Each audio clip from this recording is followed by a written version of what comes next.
What is it like being a Jamaican in Taiwan? Hi, I'm Xavier Murphy, the founder of Jamaicans.com. And today in Jamaicans to the World, I talk to Zephon, a Jamaican living in Taiwan. Welcome, Zephon and family. Yes, Cathy, Zion. welcome, Zuriel and Zion. Zion, I see Zion in the, yes, that's Zion right there waving. So, guys, welcome. This is the first time I actually have a family on. So this is exciting because I know we may get some other insight on this. So this is just really wonderful. It's great. A beautiful family, by the way, Zephon. Thank you. Thank you. So I'm going to start with my first question.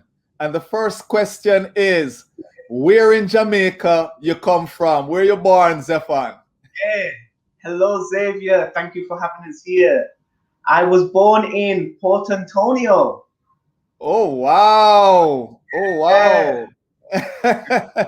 And tell us about your journey because I know you have an interesting journey. You I'll let you talk about it. You left Jamaica and then when you left Jamaica, where did you go? So you're from Jamaica. Well, I'll give a bit about my background, my parents. My father met my mother in Jamaica. My father's father is Jamaican. My father's mother is English. So I have a black granddad and a white grandmother, which was quite unique.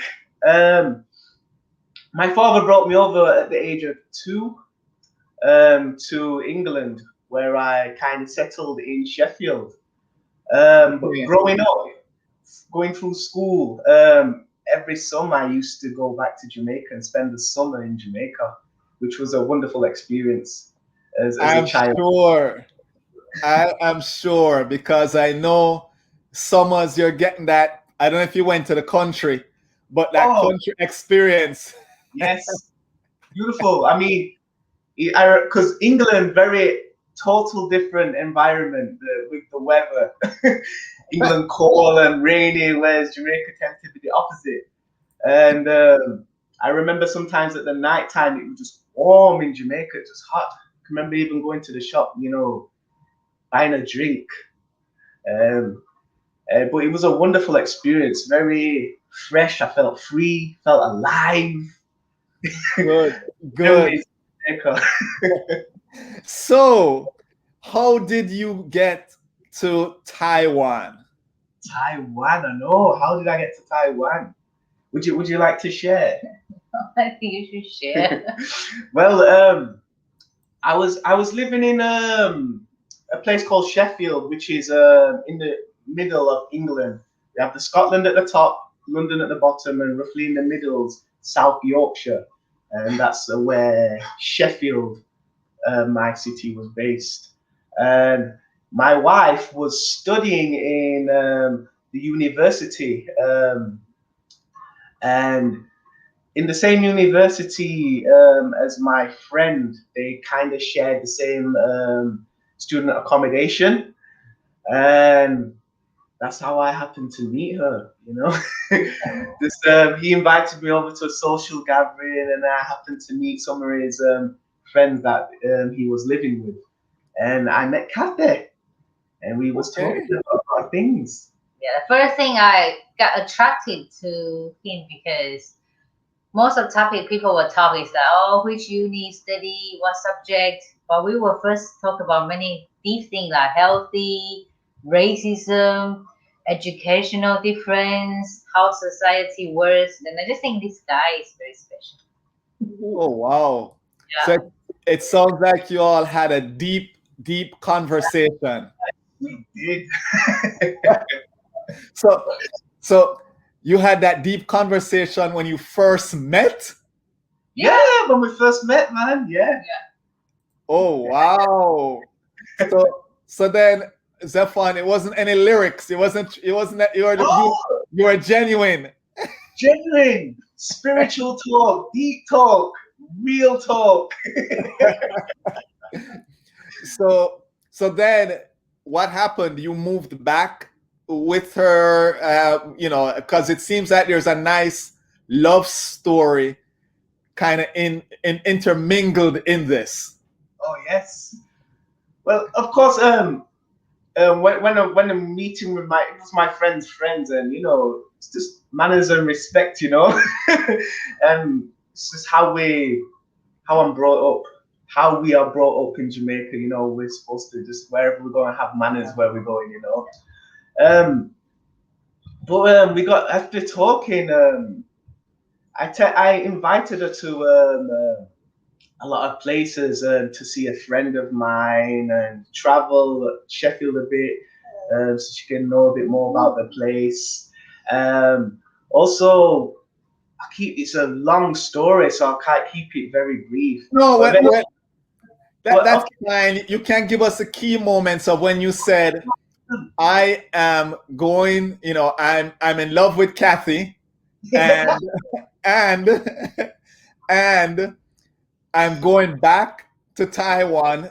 Again, I'm assuming, Cathy, you're from Taiwan, and Yeah. I'm going back to Taiwan with her. When did that happen? When did that moment? When did you realize that? Oh, the funny thing is that he asked me like, "Do you want to live in England?" Then I said, no, because it's too cold. And Jamaica, curiosity. yeah. So because he's from Jamaica, so I was kind of thinking maybe he will like Taiwan because Taiwan is very similar weather-wise. She was being mindful of me. Yeah, and he doesn't like cold. He kind of adapts the weather because I know he prefer hot. Oh yeah, I like Jamaica. Yeah, he like warm. The atmosphere. I like the country, the nature. These are some of the things in Taiwan that Taiwan has. It reminds me of Jamaica. Well, Okay. basically, we went traveling to some places. Went to Greece, France. I thought because she was studying very hard, and it wasn't easy for her to study in England because in England you kind of have to have this standard English way of speaking, and sometimes the thing with Asian, their alphabet is very different to the English because there's some words that they may not use, and sometimes it can, when they speak English, it doesn't sound as correct as standard. But when they speak, it's clear Chinese English, I would say, which is very clear to their translation.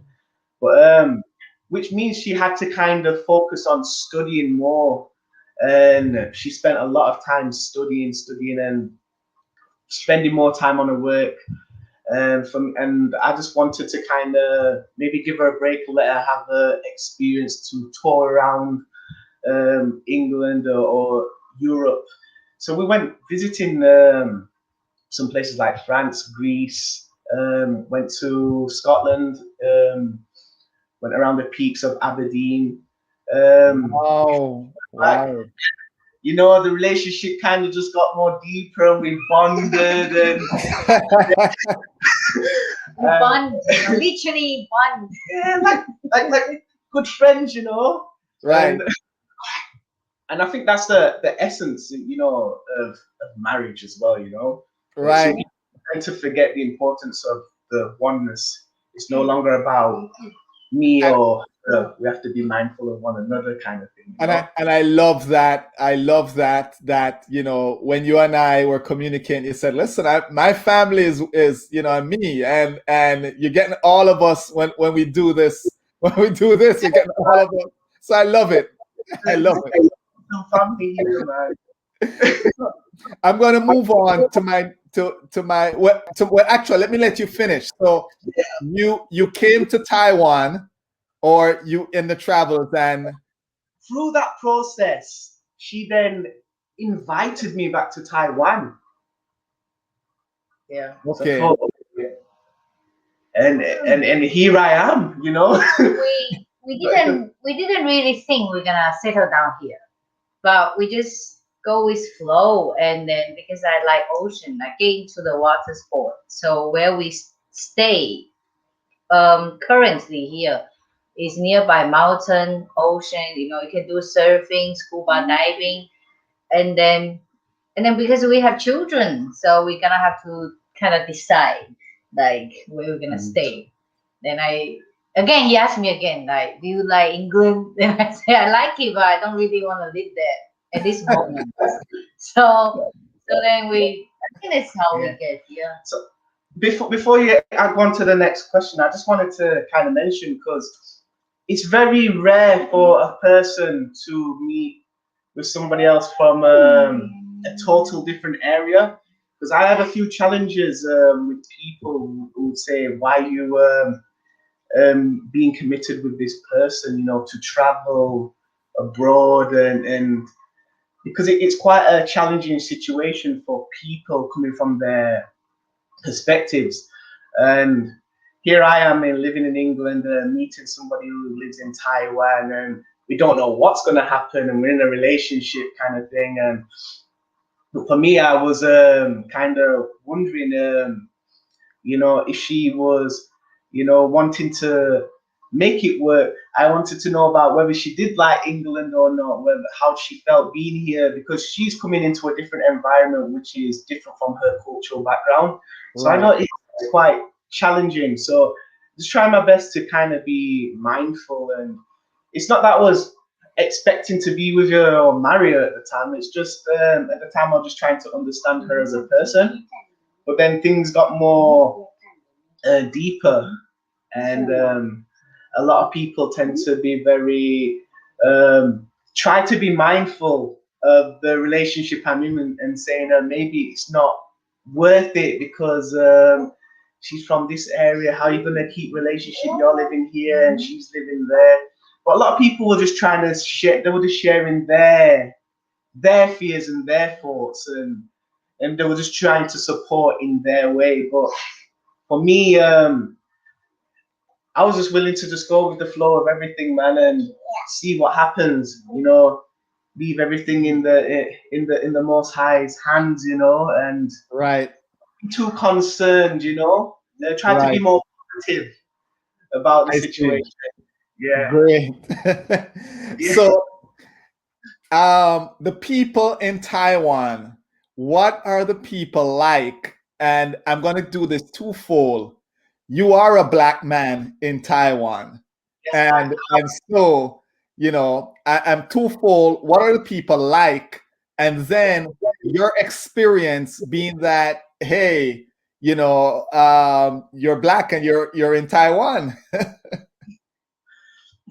But for me, there are issues all over the world, and let me just go and answer the question. Well, being a black person is very rare in Taiwan. It's very different, and for me, with we have all kinds of racism, which is a form of foolish thinking. We all know, those who know well. And being in England, I experienced some of that kind of lifestyle. But before I go on to that, I just want to kind of clear up, you know, for those that might be watching. Sometimes, you know, we have to be mindful. Maybe a person might feel a certain way towards you because of how they was brought up, or maybe a bad experience they've had with that person. You know, and so we who are more better minded, we need to be bearing with those people, you know, not to be fully offended in that sense, you know, but try to be mindful of the person and not be too offended by it. Like, no, I get what you're saying. I think a lot of times I've heard this from folks that it's curiosity, and sometimes it's more curiosity and not understanding than, you know, it's a lot of times it's curiosity. And for me, I've experienced it with people and whatnot, but it never really fazed me as much because I was kind of used to it. Fazed me. Did it? Fazed me, yeah. Oh, but coming to So Cathy jumps in. So what have I mean, and I'm breaking ground here because again, Cathy is here. Yeah. So, Oh, what have you seen, and how did it, how did you experience it when you've seen, certain things happen with Zephon and you being there? yeah. The first thing is that I didn't really mind. I never really thought my country would be like that until I brought him back here because I don't really mind. I like black. I like tint. As a Taiwanese, very rare because in my culture there is a saying is that one white cover three ugly. So basically, Chinese they prefer white skin, even themselves. It's nothing to do like white people or yellow people, but they even want to, have umbrella Yeah, like they'll under go the out sun. and they'll wear clothes and cover themselves in the sun, you know. Yeah, so naturally they prefer white skin, even themselves. So the first thing I encounter is that many elders, especially the elders like grandpa, grandmom, they will ask me like, "What did you decide to marry a black person?"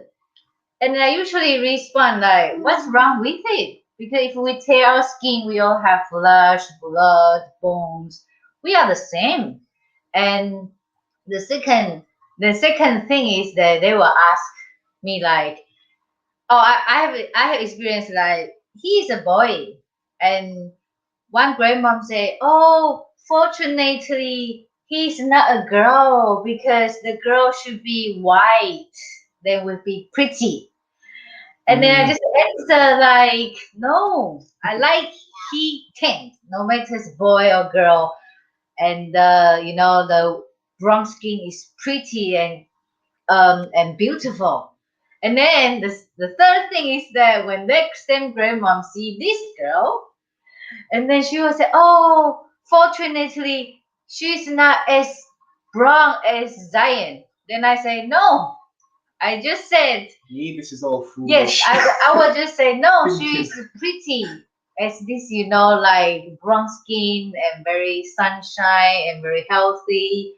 And I think this is to do with the cultural things that they prefer white skin, and then some aboriginal race in Taiwan they tend to be has dark Darker skin, skin, yeah. and sometimes their living style is more chill, like chilling. Sometimes will drink a little bit wine. Sometimes doesn't like more go with the flow on working or job. But most of Asians, they are well known, like they just want to work overtime, whatever, or they are too stressed. So they will think Aboriginal who has dark skin always lazy or not doing things well. So they're But they're yes, stereotyping these yeah, people. Sad. yes, I think this is more three things I experienced that actually I remember well because they just say things they don't know. And Right. in Taiwan, like 90% the skin is Asian. So with this kind of face, they're very curious. They With were the big like, eyes, yeah, big eyes, high nose, and so they will ask like so many like unique question in a polite way, and also the hair Oh, because I was gonna talk about how many people want to touch Oh yeah. touch the hair. But with that, for example, the things she was sharing, I wouldn't know about this. yeah, By because the they way. don't talk to him.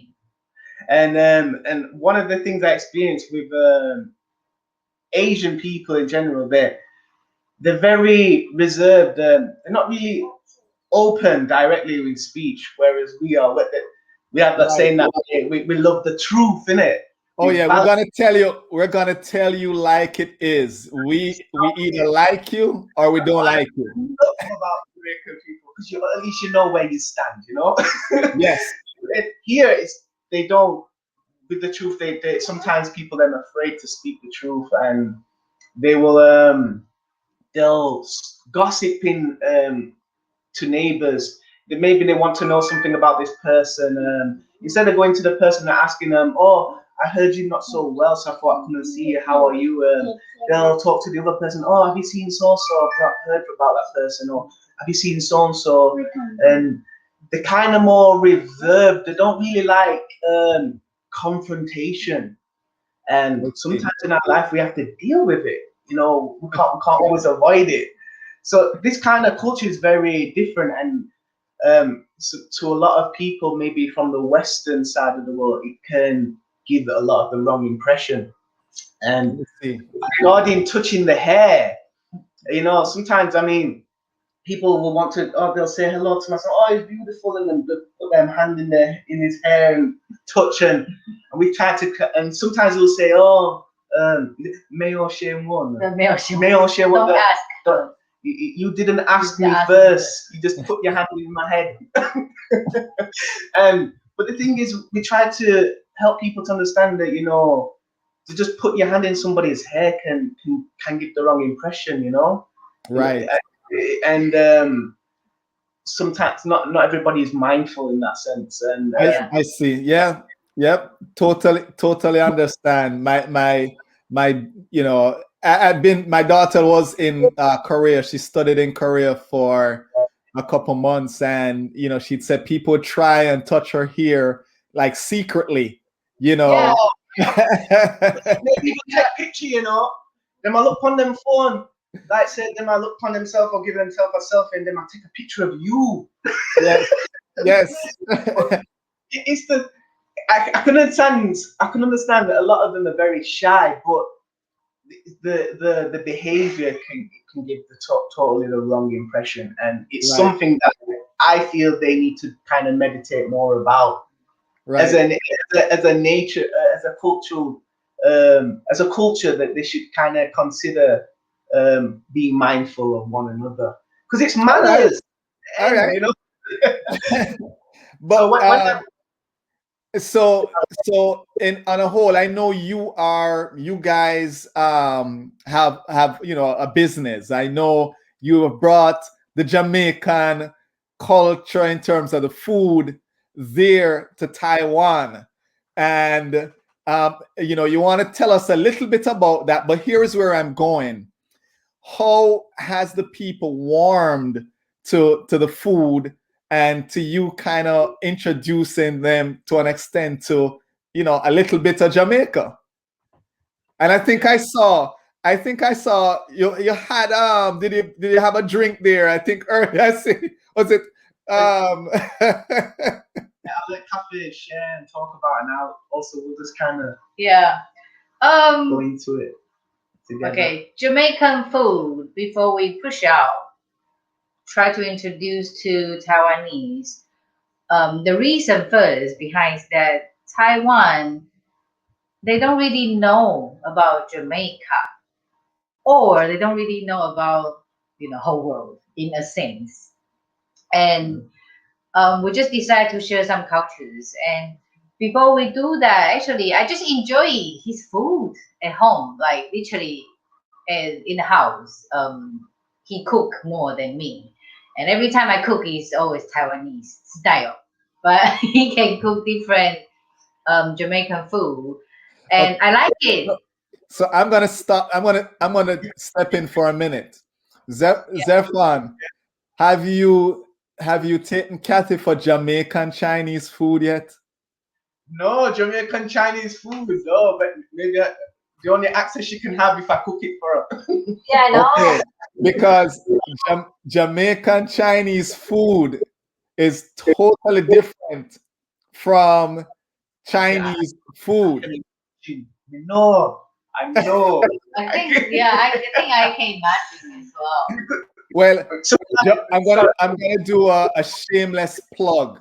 Shameless plug. Let me warn you that on Jamaicans.com there is quite a few Jamaican Chinese recipes. Some courtesy of my wife, who is of Jamaican Chinese descent, and also my father-in-law, and so on. So if you ever want to try a few and introduce it to Cathy, be sure to check them out. So Cathy, I'm so sorry. I stepped in for a minute there. You were saying something about enjoying the food and enjoying his cooking and introducing Jamaican food. Yes. And actually, the first food we introduced to Taiwan is not Jamaican. It's falafel from Egypt. Yeah, Egypt. Yeah, the reason is that Taiwan doesn't know falafel, so we try to introduce variety of food from all over the world. So, for example, for me, you know, people that are not really familiar with different foods, I noticed I was eating a lot of their foods because I wanted to know what their diet was about, and a lot of their diet's quite repetitive.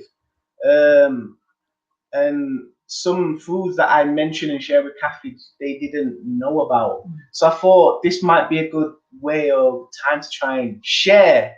And I take up little snacks and dishes from different countries and kind of honor the country for that dish.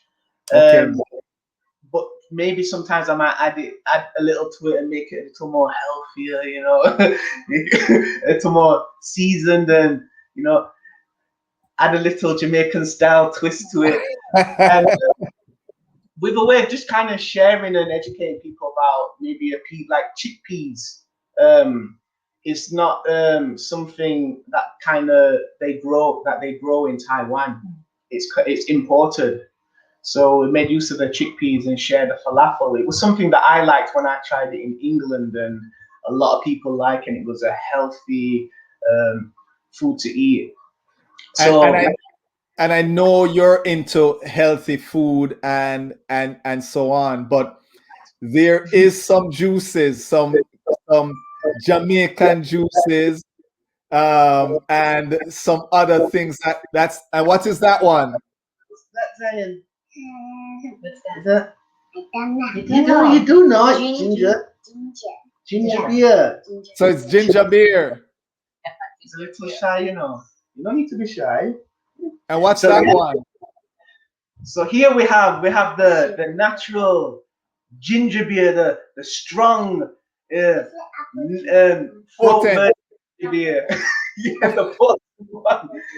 And because a lot of Asians over here, they use the ginger just as a garnish. They don't really eat it, and Right. and this is good nutrition to consume. So we're just sharing it in a different way and sharing a bit about, you know, Jamaicans, we like to drink ginger beer. And here it is blended with, this one's blended with pineapple. Okay. And then we have sorrel and ginger. Oh, I love my sorrel, man. I love my sorrel. Year round. Year round. And, so so how has it been with I mean in terms of people trying it and they try it and they keep coming back and saying, man, I love this. different views. I'll let Kathy Yeah. share about that. Taiwanese, we don't drink ginger as much. And if we do drink ginger, we drink as hot. They only drink winter time and with brown sugar. Probably that's it. And recently they drink with milk tea. But we never really know, and ginger can be fermented and also drink as a cold. So first time we introduced to people, they all know ginger is very healthy, but I just never try, drinking wise. And for the potent, the strong ginger beer can be too much for them. Yeah, They so have a light palate. most of people Right. we kind of have to make the original less stronger for I Taiwanese. see. Them love sugar. Them are Yeah. sugar people. So Yeah. I'm gonna move on. And listen, great information. We're getting some great information from both of you. Just so good. What Taiwanese food? If you were to recommend, and again, I know you're on I think you're on the vegan side and more on the health side. But if you were to recommend a dish to me or a Jamaican that's traveling to Taiwan, what would that dish be? Well, for me, first, I'd ask you what you like to eat. What do you like to eat? Yeah, what kind? So, what Well, do you like to eat? For me, I will eat just about. I eat chicken, I eat pork, I eat fish. I am there. But you don't have to do this for me. You may say, listen, there may be a great vegan type dish, or maybe something that is traditional Taiwanese that you say, try this, just try it. But for me, in Taiwan, they like to eat the pork a lot. So you'll find dishes all over the place filled with pork, whether it's pork with rice, pork noodles. Everything. If you like your beef, I'd recommend a kind of beef noodle shop. It's a franchise in Taiwan. What's the name of the franchise? Shan Shang Chao Fu. Shang Shang Chao Fu. I said go to Shang Shang Chao Fu. This is the beef noodle soup. We think it's very nice. But it's a franchise that's been around for a long time, and they represented that beef noodle soup. Yeah. Okay.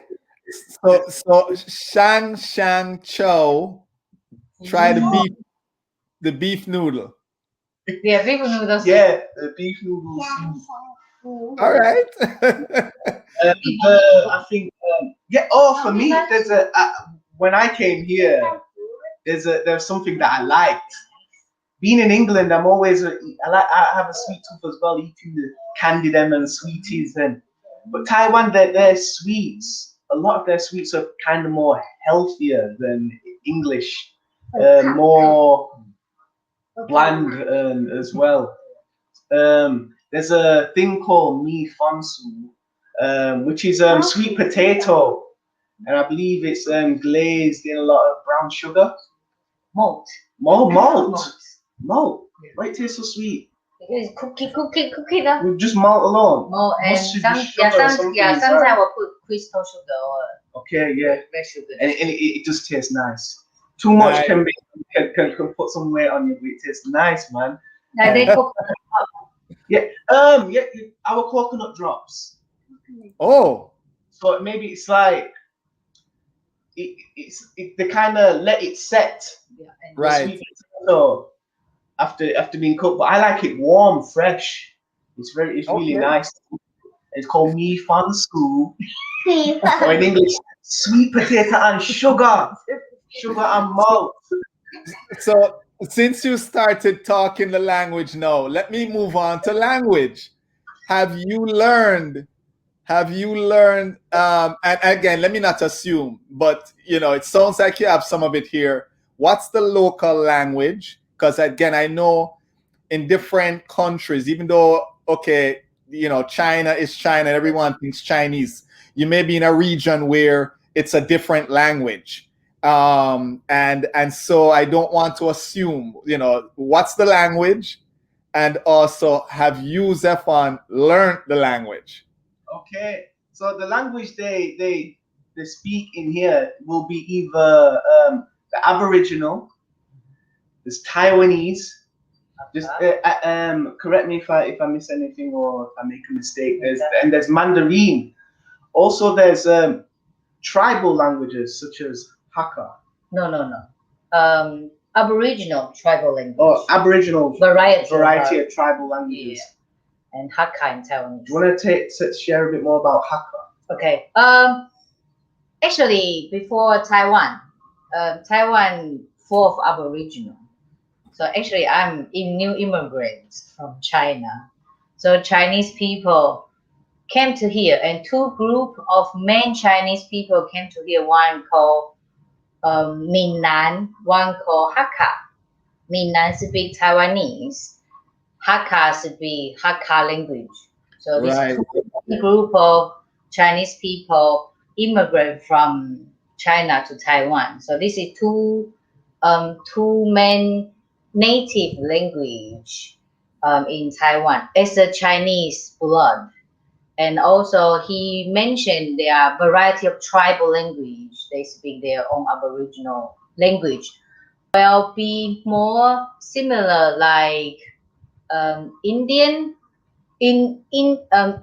people in America or Indian people around Caribbean area. Right. Southeast Asia.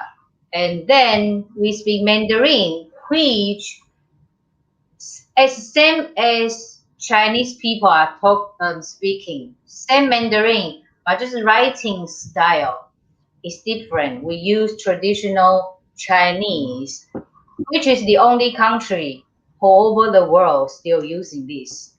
And China, they use simplified Chinese. In the history, Okay. they try to be different than us. That's why Yeah, they because change it. in the history they used that which people should kind of look into more to be Yeah. mindful. Um, I know. I I know that, years ago I worked, and I know different in the Asia region. Everyone, things evolve and they're a little different. Just like how they say in Cuba or the Dominican Republic, the Spanish is different from Spain, but it's Spanish, and in some cases people are trying to be different and so on. um, you know. But the question is, which one have you learned though, Zephon? Is it Mandarin, or you're not there yet? oh no, I'll be honest with you. And for those that don't know, Taiwanese tend to stick to the traditional values, the ancient Chinese values. Me growing up, being around here, I just kind of learn from ear and picking up.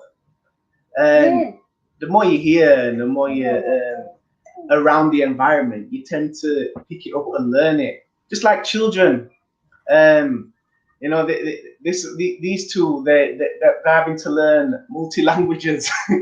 And They're they're sponges, I'm sure. They're and maybe even correcting daddy at some point, saying yeah, even translate sometimes for me. Um, but I picked up a little bit of Taiwanese, Mandarin, um, as I go on, because different people will speak different things, so you can kind of hear um, and just kind of pick up. For example, I worked in with like a first it was kind of voluntary with the electricity company, and they couldn't speak English, and I couldn't speak Chinese or Taiwanese to them. But the wow. boss, the where we first was living, the landlord of the area of the farm, he just said to this the boss of this electricity company, he was saying, oh, this guy is very diligent, hard worker, and a lot of people like that. And one thing I like about Taiwanese people, that if you are willing to put the effort in, they'll take you on the job. Whereas in England, you have to be kind of registered. Maybe you have to have some kind of ID to show that you are fit to do this kind of work. Right. Um, but they'll let you take the job. And for me, I was just trying to do what I can to try and support my family at the time. And it was a very new experience for me. Good. Some of the workers they was willing to download an app, that would translate, talk to each other through the phone. Sometimes they'd speak, and as I keep hearing them every day, I'm starting to pick up also this what this means. The truck would come back and they say lie, lie, lie, baku lie, hoa. They're like, okay, stop. And I just pick it up and learn it. and, and for me, it wasn't as challenging as I thought. I thought it'd be a bit more complicated and harder to learn, but I then realized when you're around the environment, you just learn. And the Awesome. beauty of learning as well is just keep things simple. There's a saying: a master of many words will know to speak simple because he knows it benefits everybody. Awesome. Awesome stuff. So I had a question kind of related, not language, but you touched on, like, a little bit of the culture. Is there a local custom that when you got there, you said, this is kind of different. This is kind of interesting. Again, it may be something as simple as the neighbors do this, or it may be at a wedding, this is what happens, or at a funeral, this is what happens, or something that you encounter that you said, this is again, it doesn't mean, I'm not saying good or bad, it's just interesting or different. Differences, yes. So weddings, since you mentioned like weddings and funerals, we'll share a bit about weddings and funerals. Weddings, what's really nice is usually you'll get an invitation. The invitation is greeted with a letter and a small message and a big box of biscuit assortments, and it's very biscuits. Yeah, it's packaged very nice, very beautiful, very luxury, and it's a really nice way of inviting somebody to their wedding as well. A big box, big box, and so it's like a box of assorted cookies. Not only are they inviting you, but they're sweetening you up and saying, listen. And usually when we go to weddings, we'll bring a red envelope with money inside to give to the couples. Right. A tradition, and I think that tradition, I know, like I mentioned, my wife is of Jamaican Chinese descent, and they still do it in Jamaica where I'm trying to remember when Chinese New Year, they give a red envelope, and my wife still does it with the kids, where Chinese New Year, she gives them a red envelope with money in it. Yeah, man. and so these two was getting red envelopes every year, man. Nice. Funerals, white envelope. You'll take a white envelope with money inside, and give to the family as well. Support. Just same with the marriage, you're supporting them in their marriages. Also the funeral, just to support them. Because sometimes, weddings and funerals, they cost. Right. So it's a cultural thing where they kind of support. That's good. Support. That's nice. Well, all right. So I mean, listen, you go ahead, Cathy, go for it. In our country, we have a tradition that when baby born, when they reach a month, we call 4 months, 满月. So usually Taiwan family, they will do some blessings, like give the red envelope, or do a little ceremony, like, oh, this baby 满月. Because in our culture, we have 坐月子 mean after you labored within a month, you should be able to rest as much as you can. So that months, women, they don't really go work, they don't really cook, they don't exercise. Some superstition even say you cannot wash your hair, whatever. But the thing is that mainly because when we labor, we have to like push it, so our skin or cell will open. So when you catch the cold, your immune system is weaker. So within the months, you will have to totally like rest, and then take some Chinese medicine, herbs, soup, or good nutrition. So after the months, they will do a little ceremony for children and also the woman, like, oh, you full now, so then you can go back what you originally do. Yeah, something like that. Oh wow.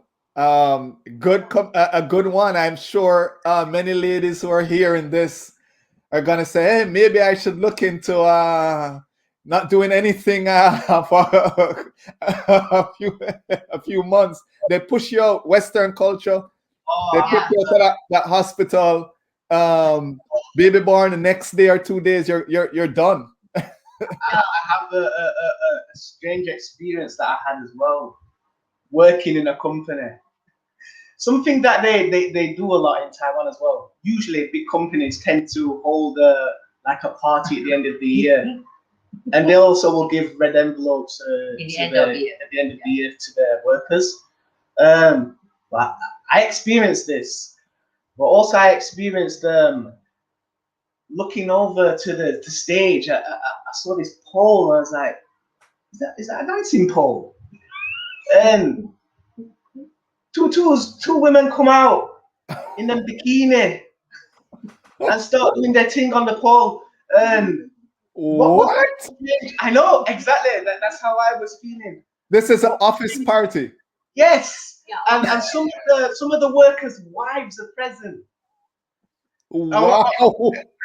And, this, and what was strange is you see some of the pole dancers. They walk around and start dancing on the wife's husband, or doing what they're doing and rubbing them breast in them face, and but this is Wow.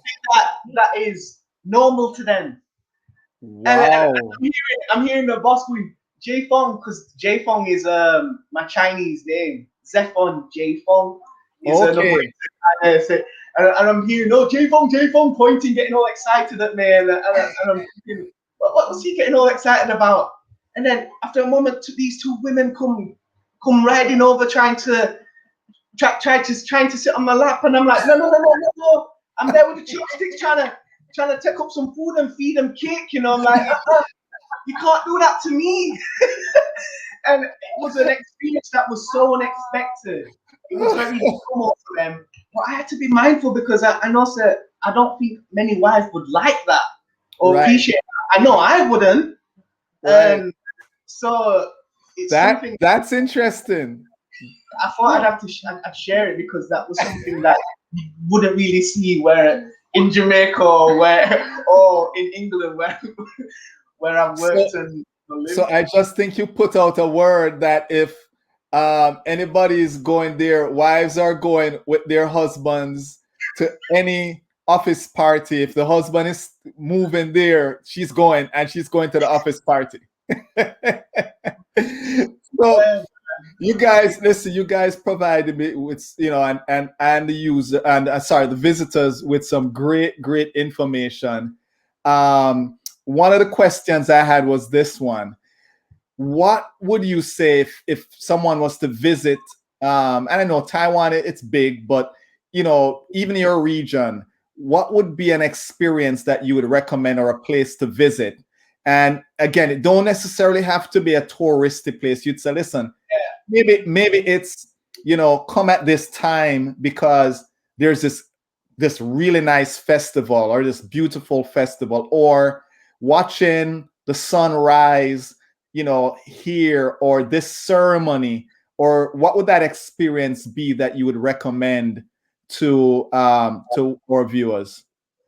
Well, that for me, because people like to learn about each other's culture as well. A lot of times, like to have festivals for their gods, and they'll carry around their gods on their back, just little images, idols, and it's something that's very festive for them. They'll almost like a mini carnival, a very small one, and it's a very it shares a lot of their culture, and I believe a lot of people would like to see that kind of thing and take pictures. You look at their temples; it's very artistic. Right. The attention to detail in the temples is beautiful, and you'll see a lot of that all over in cities, in towns. You'll see that everywhere. So it's something that I feel a lot of tourists or people wanting to learn about the culture would like to see and witness.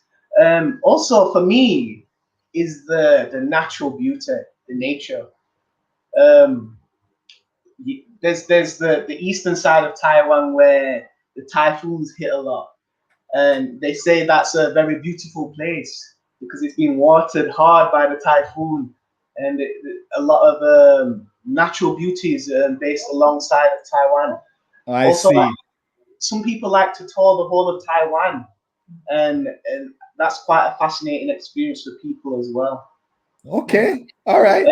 So Sorry, so I can go on. There's so many no, things. no, no, no, that's fine. And if Kathy has something she wants to mention, by all means, Kathy, if you want to mention something that you recommend. Night market. As far away I know, Taiwan is the only place has night markets like every day. The night market is not like a traditional grocery market. It's just like an entertainment place full of vendors with food, with some entertainment like shooting basketball, a little machine, or I don't know how to call it, like bubbles you can play. Anyway, like children entertainment or the Oh, like a variety of different things for Like children. like almost a circus fair that's every day.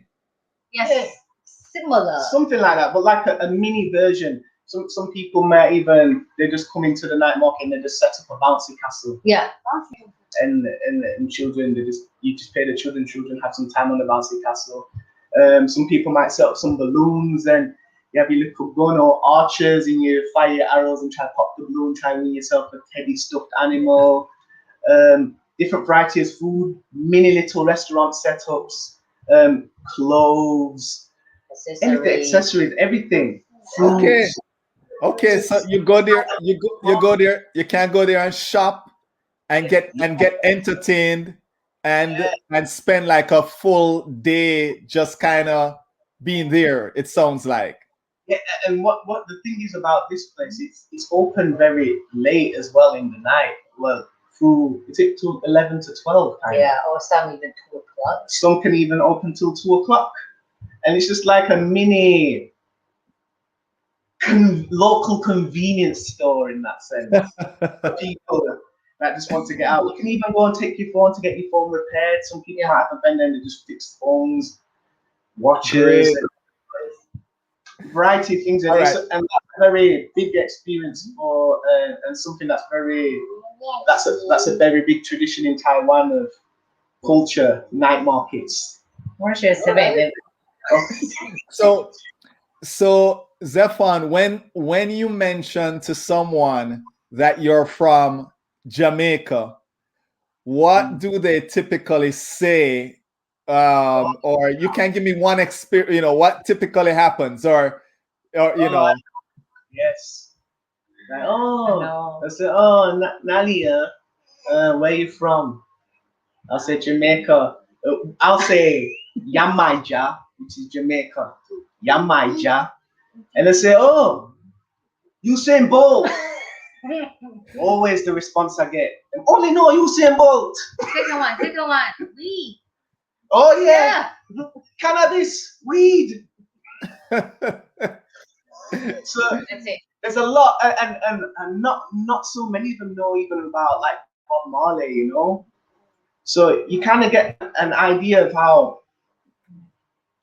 isolated in that sense to Right. the world around Right. them that people have, which is why we do what we do. We want to share what is there, you know. Because for Right. me, Jamaican, English, and Taiwanese now, you know. so, so Multicultural there, multicultural. I So just thought I share whatever we have, you know, whatever we right. know, whether it's farming. Sometimes I'll do farming events for children, Jamaican farming, share teach some of the kids. They like to learn English over here as well. So I incorporate English learning in practical things such as cooking, sports. My wife likes to do sports. I kind of just support her in putting together events, eco-friendly farming. So I kind of try to get used to know the society and how they try to respect the nature. So we try to keep him with the doing things eco-friendly for the environment and to preserve nature and share. And some things that we in Taiwan, they sometimes they eat certain things, but not the whole thing. Like Cersei, you know Cersei. Them Yes. call, them call it bitter melon over here, so the fruit.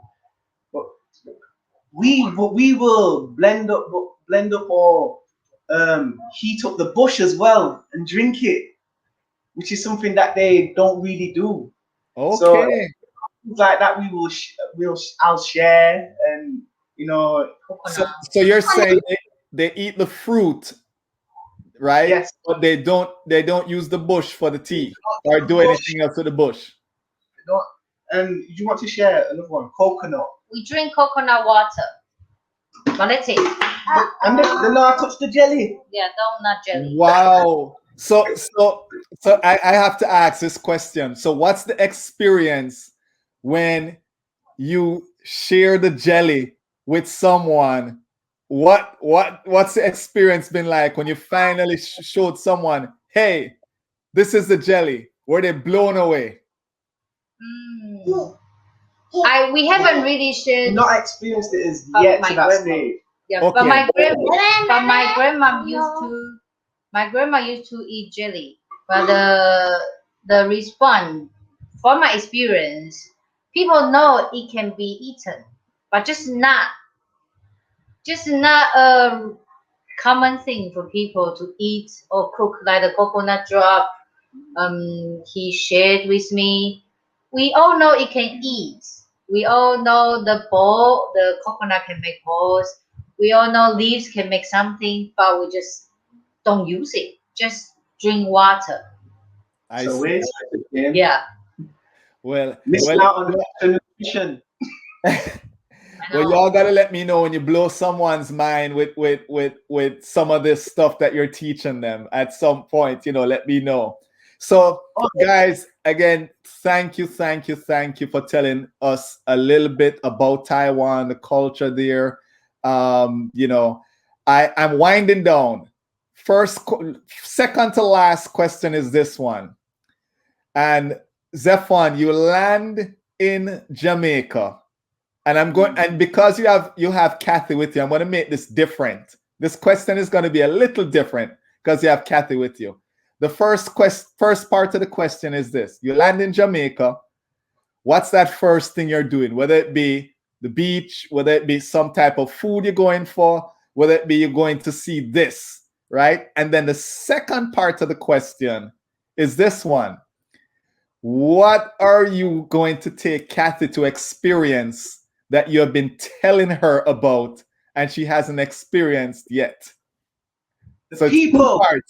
Two parts. The first part is you, and the second part is what you want to show Cathy or what you want her to go eat or try or see. For me, that question, I feel like it will all be to do with about me and my people as well. And the first thing I wanted to meet is the people. Okay. Because we people, we have a saying, laugh Jamaica laugh, innit? And we're very open. And people say yes, hello, or they might see her and say yes, beautiful woman. And in Taiwan, it's very opposite. They're very shy, more reserved. So when they see me open like that, some of them are very shy and don't know how to deal with it. I might greet somebody and I might greet them with a warm, hearty hug. And some of them, they're not used to that. They can be very reserved and shy. Oh, wasn't expecting that. And for me, I'd want her to meet the people. I'd want her to feel more open. Just be you, Everybody's special. So be you. And Right. learn about what we are about as people, All right. Good. A good response. A good one. So here is how I typically end. And Zion is going to help me with this one. You're there, Zion. You're still there with us. So you're going to teach me how to say goodbye, like you would say to your friends. I want like the way that it's the coolest way. The coolest way people say goodbye. Say goodbye. Hi. Chinese. 再见， Louder. 再见， Taya, 再见。 Saijian. Saijen. So this kind of bye is like, You can see. See you later. Hope to see you again. Okay. Again. So, thank you guys. You have provided some great information and a beautiful, beautiful family. I know we'll be staying in touch. Sai Jen, did I get it right? Zion, Zion, did I get it right? Sai Jen? Hun hao ma? Yeah, very good. Hun hao. Show us some love now. Hit that like button, subscribe to our channel, and hit that notification bell. That way you don't miss a video.